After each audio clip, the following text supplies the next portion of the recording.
Hey, everybody, and look who I'm with. Oh my God, we have got such a great show for you today. I am a cougar between these two beautiful bald cubs. Yes. We have Evan Connolly and Anwar Green, and boy, we're going to have some fun today. But before we get started, remember, I want you to fill those wine glasses, bring your sass, and make this your favorite place to be. Cougar-licious, in my power I rise with every step I take. I light up the skies, celebrating me. I'm a star shining bright, enjoying all the eye candy under the moonlight. Oh, cougar-licious, watch me take my stand, grooving to the beat. Come and take my hand. Yeah. Wow, and wow. Ladies, eat your hearts out. Yes, I have Evan Connolly and I have Anwar Green visiting us today, and we're going to talk all about comedy. We're going to talk all about male comedy. But before we get started, I want to remind everybody to please like, share, and subscribe. That's right. Just hit that subscribe button. Doesn't cost anything, and you just help this channel grow. And I'd like to recognize our sponsors. We keep growing every week. We have Linder Health Skincare, Web and Funnel, Mom's Basement, Comedy Sports, Go Ledgerly, Caldwell Banker from Green Valley, Arizona, and the Balkan Bar and Grill. Thank you so much. Love you all so much for it. Thank you. Well, fellas, how are we doing? I haven't seen you guys in a while. Yeah. Anwar, what are you up to? I have been staying busy, trying to stay out of trouble. No, I don't know about that. In addition to trying to get on stage here and there when time allows, working a whole lot. My side hustle, I am a wedding DJ.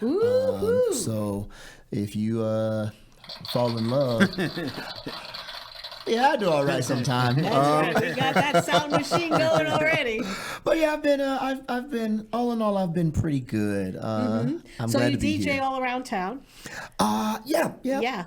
And the two of you, about a year or so ago, were in my Tomcats of Comedy, right? You were competing against each other, Anwar won, right? Anwar won. He got the crown. Yeah, he got the crown in the cape. Yes, baby. That was so much fun. That's right, ladies. We have the Tomcat of Comedy right here. Yeah. Wasn't that a fun show? That was a blast. Yeah. How did Can't believe it was a year ago. I know. Well, how did you almost guys... a year and a half. Yeah. I think we should bring another show back, don't you think? You tell me when, and I'll be there. Yeah.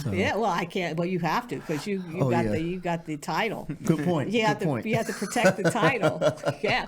How did you guys like? Because that was kind of like a new concept that I was kind of feeling out, having like an all-female audience. Was that different for you? It was Evan? different and fun because you got to think most female comics probably deal with mainly male audiences. Yes, that's true. So it's kind of cool to have it flipped in reverse for sure. Yeah. What makes women laugh? Yeah.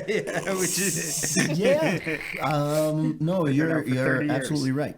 And it was kind of like what Evan said. Realizing that most women are usually in front of a whole lot of males. So, right. The dynamic was different. And like you said, Donna, just a second ago, seeing what makes women laugh. Yes. It's a different challenge. It is. It is. I find it even as a female comic, because a lot of times you will have couples in the audience. If you have women in the audience, they're typically with a husband or a date or something like that. Yeah. And jokes will not hit as readily, because there was one time I did a show. It was for a female conference, and it was all females. Mm-hmm. And some of the jokes that are kind of like a little tepid, with a mixed audience, with a female audience, man, it hit like crazy. Yeah. It was so much. I mean, it shocked me at one point, because I tell this one joke, I can't remember which one it is, but anyway, I said it, and the women just busted up laughing. And I just went, that's pretty good, And I think part of it is because sometimes women are a little more reserved when they're with their dates or their husbands, you know, Yeah. especially Yeah. with female comics, because, you know, the female comics have a tendency to make men the brunt of the jokes, Yeah. you know. Yeah, a Whereas lot. women have always been a brunt of a joke. Yeah. Yeah. It's so you know. true. Yeah. And something I was just thinking of when you were saying what makes women laugh, and kind of goes with what you were just saying. If you see a group of girls that are out for like a girls' night, they're giggling the whole time. You know what I mean? So what makes an audience of couples laugh is different. That would make an audience of all females laugh, or the same as an audience of all males. That's right. You know, That's because right. when you're with your friends, you're just giggling versus couples, and it's a mixed crowd. Right, right. That it's like anytime you've ever seen a group of girls out eating, they're giggling the whole time. You know what I Right, mean? And it's right. probably way bluer than what they'd be Very laughing much so. at Very with their much so. husbands right there. I could Yeah. attest to that. I have no idea what we're laughing at. Yes. It's probably disgusting. Probably, but then when they're with their husbands or their partners, that's a little more not laugh at that versus when you're just in your peers, or same as if it was a group of guys. Right. I'm sure the what you laugh at's different. Yeah. Well, what I like about your comedy, Evan, is you're pretty much self-deprecating sometimes. You know, when you know that's what I like about. You know, you got the title of something Evan, Stairway to Evan. Yeah. Your Stairway to Evan Yeah. concept. Yeah. I love that. Could you share a little bit about that? It was really just a clever Instagram name, Yeah. and then became the opener's Stairway to Evan, because it was my Instagram before, Oh, really? and then easy way to try to tag the followers with a not so Stairway- clever clever With the name. Stairway to Evan. I always thought that was very funny. Yeah, that cracked me up. So Did you get a lot of results? Did you get a lot of response with that? I think I used to get more followers. Now it's kind of plateaued. And Yeah, I think yeah. everybody who's followed is gonna follow. I might have to pick a newer song than Stairway to Heaven. Maybe. Yeah, we'll have to find a new one, some kind of new rap song. Yeah. Yeah, and you were good with raps, with rap songs. I don't know that I was good. Shit.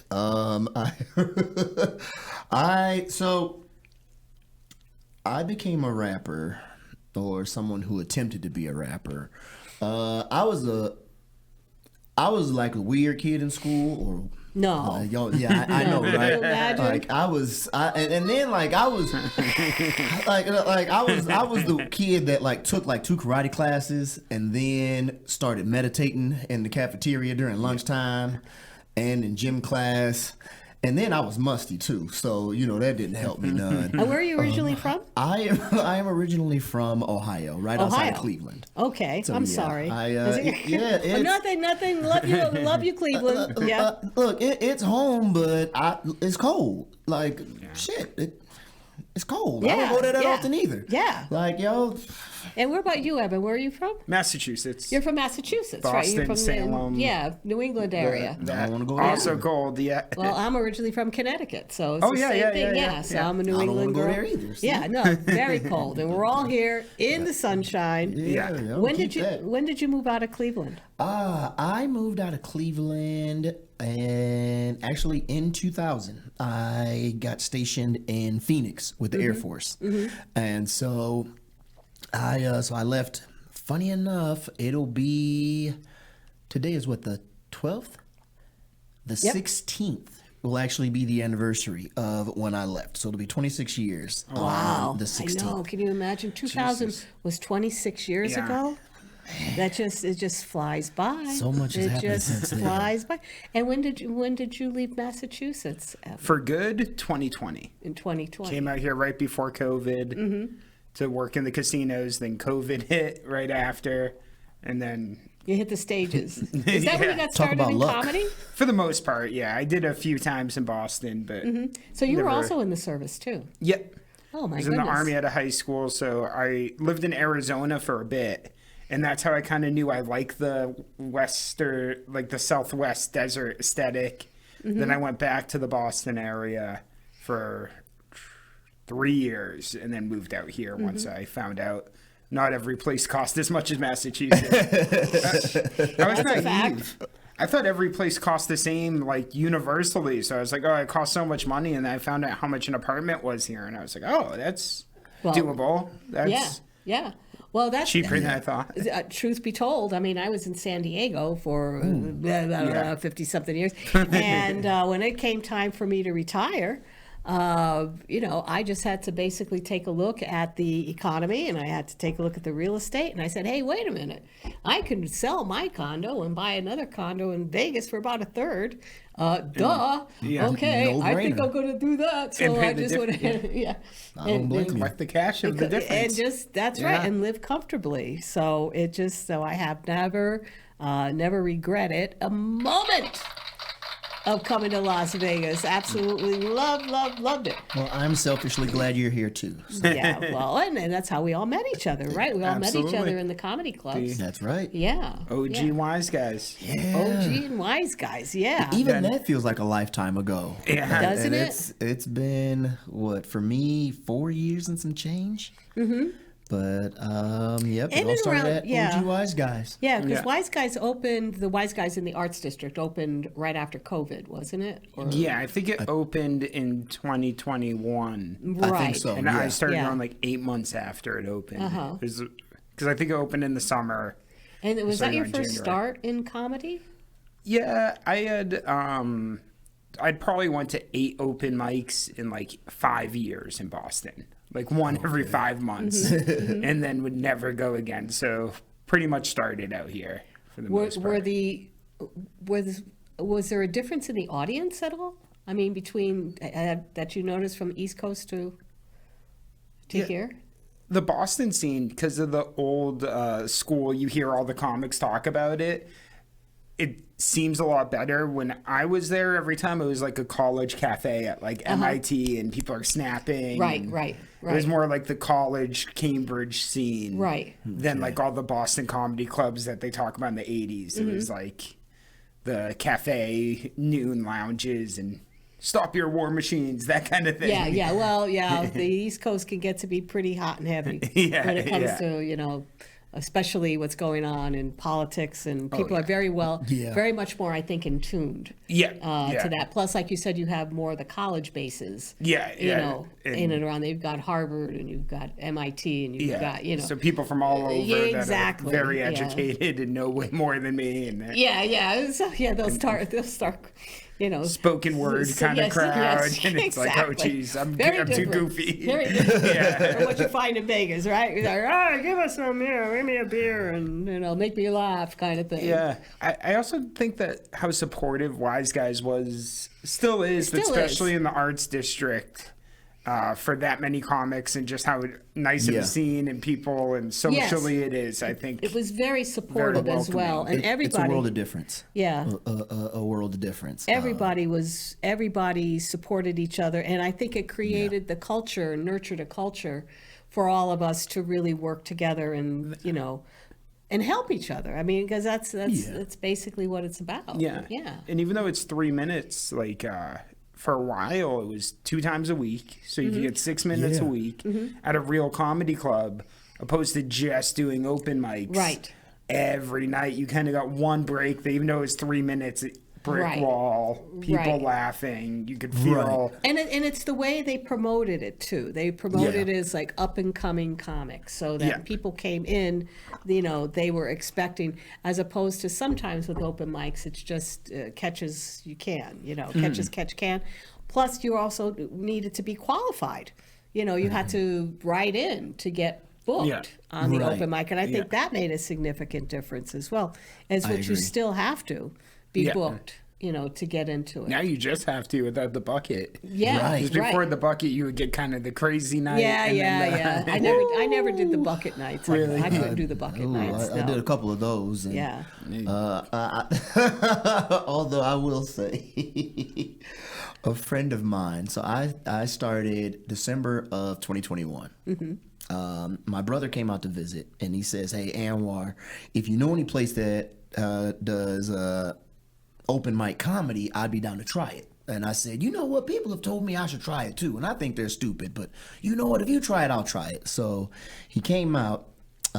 He got on the list. I didn't, and he went up and had a really good set. And I was like, okay, now I have to do this because I can't have my little brother holding it over my head for the rest of our lives that he did it and I didn't. So the following week I went and I did it, and it was on a Wednesday night.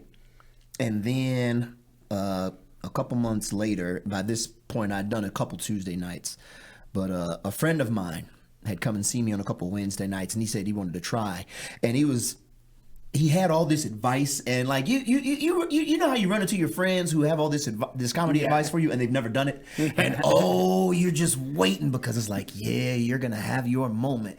And so this particular Tuesday was his moment, and so he had written a set, and like 2 people before he goes up, he says, you know what? I'm not going to use my set. I'm just going to freestyle it. Oh, no.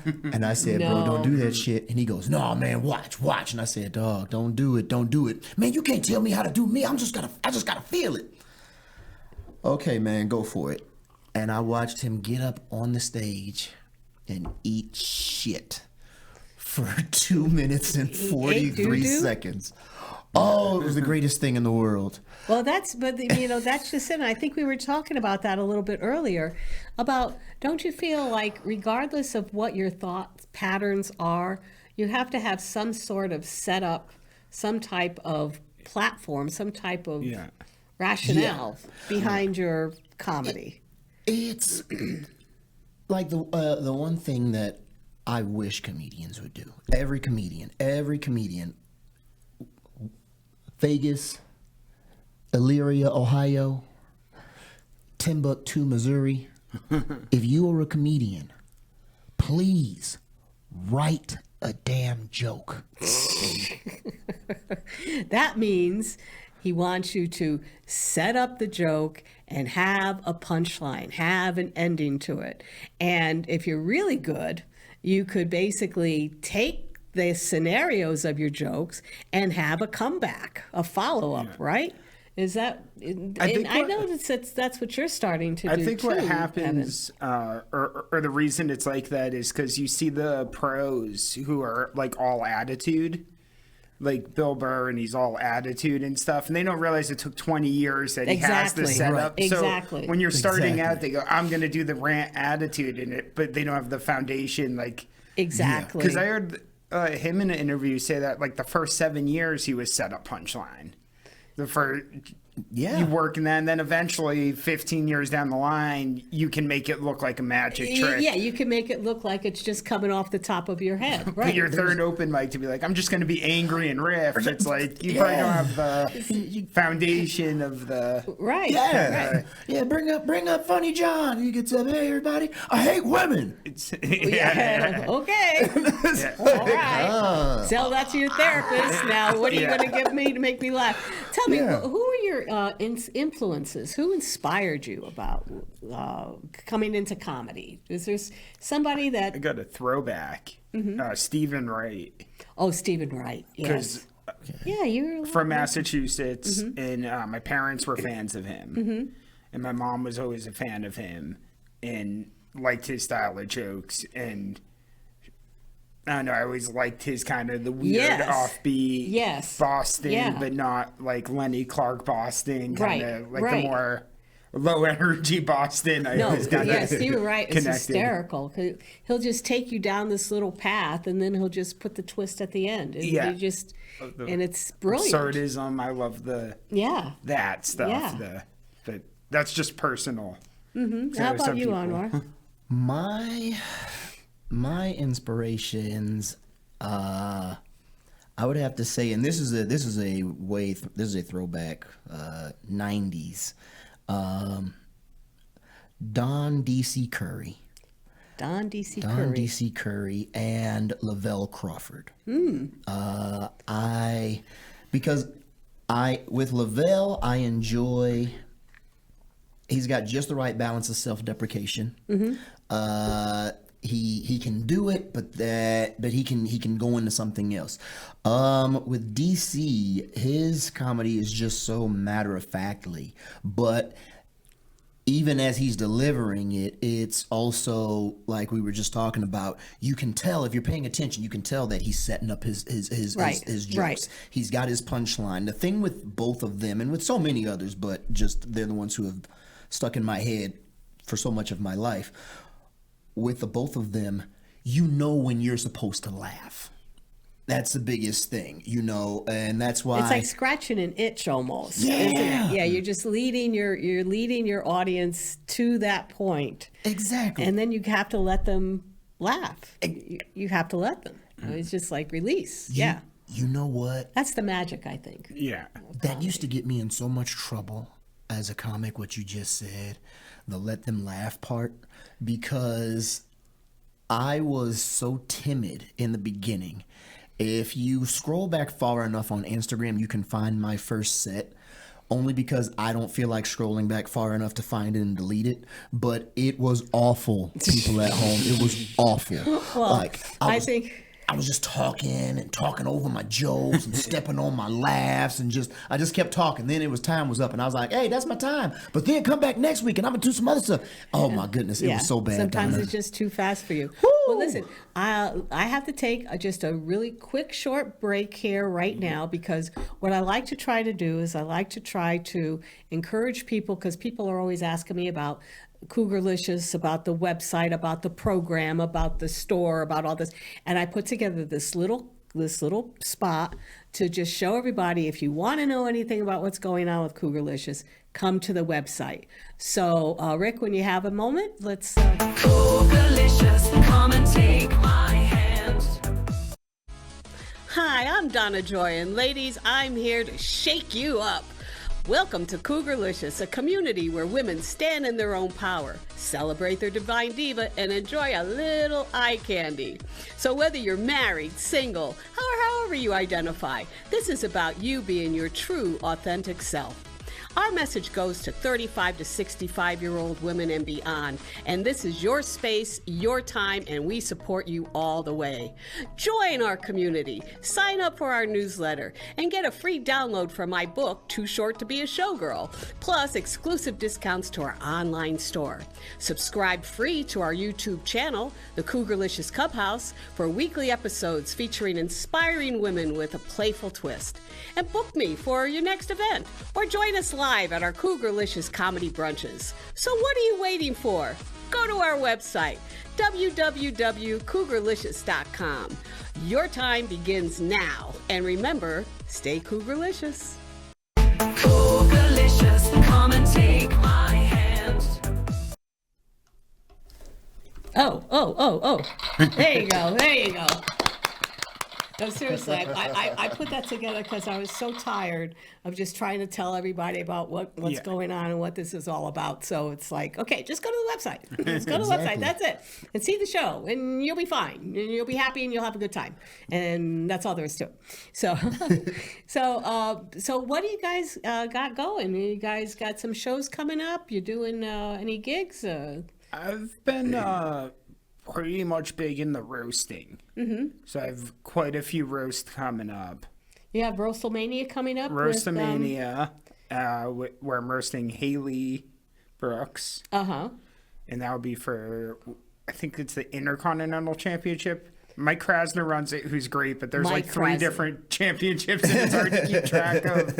And they change. So one of those... But Mike is very funny. Yeah. He's very and I funny. like the roast. I think that they fit my style well with jokes, and I like writing the jokes. And then Now, do you have to write the jokes like right there on the spot? no, No. I'd be brutal You at kinda- them if you did. No, Yeah. you get like depending on. There's a lot of different roast shows out now, so depending on which one, you usually get time. Or like I've recently started doing them at the Comedy Store a lot. Oh, And with those ones, Comedy Store in LA. In LA. Yeah, Wow, I didn't know we've that. gotten some good. We've gotten quite a few Vegas comics doing the roast there, and with those ones, we're kind of picking people. So there, I pick people I might have written a joke or two about just to. Yeah. No, Yeah. I'm not gonna pick someone I have nothing on and think about it after. What do you look for when you roast somebody? Do you look for a highlight of their personality or a defect? Just What not do you- look like me. Because I had to roast Robbie Aces because of a thing, and it's not the cheat code to roast jokes is you just go, you look like. But if the person looks like you, then it's like it could be either or. Right. So like I had a really fun one with Ray Earl, Tanner Tuttle. So someone that it aesthetically very looks quick. different, Yes. so that you can do that. But just doing those roasts, and that's about it for right now for shows. Yeah. And So then I stuff think comes that around. would be really, really good in terms of creating satirical humor and things of that nature. I don't know. I've always kind of backed away from roasts because I don't know if I'd be very good at doing something like that. You know, I think women are definitely great in roast. you do? Yeah, because the sassy backhanded always That's true. kills. And a That's lot true. of times, versus a guy, they'll go to just making woman jokes and it'll bomb with the audience, and then a quick sassy thing back. And Yeah. I always think women kill in roast just because it's so easy to be. Catty. Exactly. It's It's kind of like a literally race to that. be catty, It's literally. like yeah. Well, I never thought of it that way. If I could just go out and just be catty, that would be something else. What about? Have you ever done any roast, Anwar? I have not. It is not really my thing.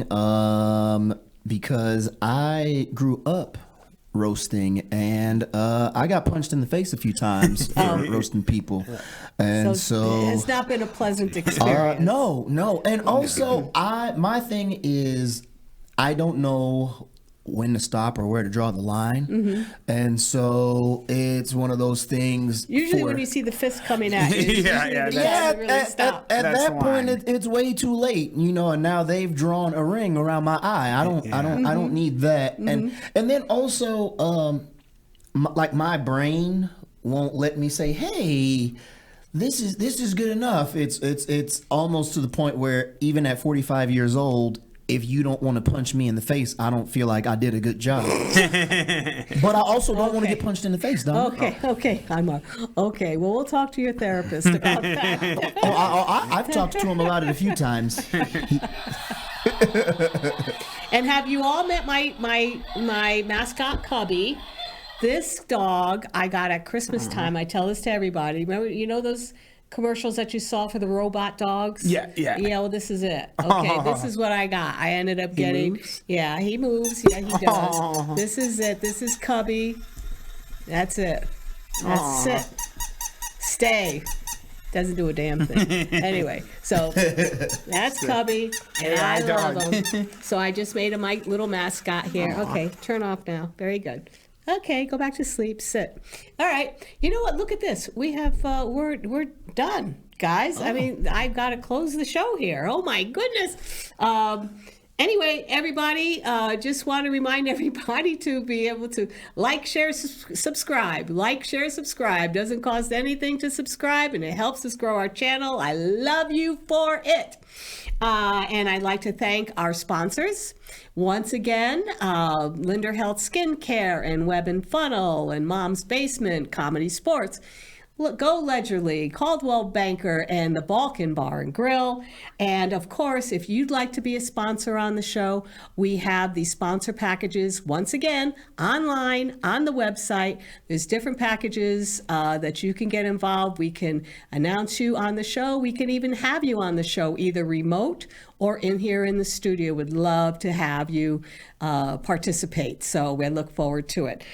So without any further ado, Evan, Anwar, thank you so much for coming. You. Thank you for having me. And let's say bye. Cool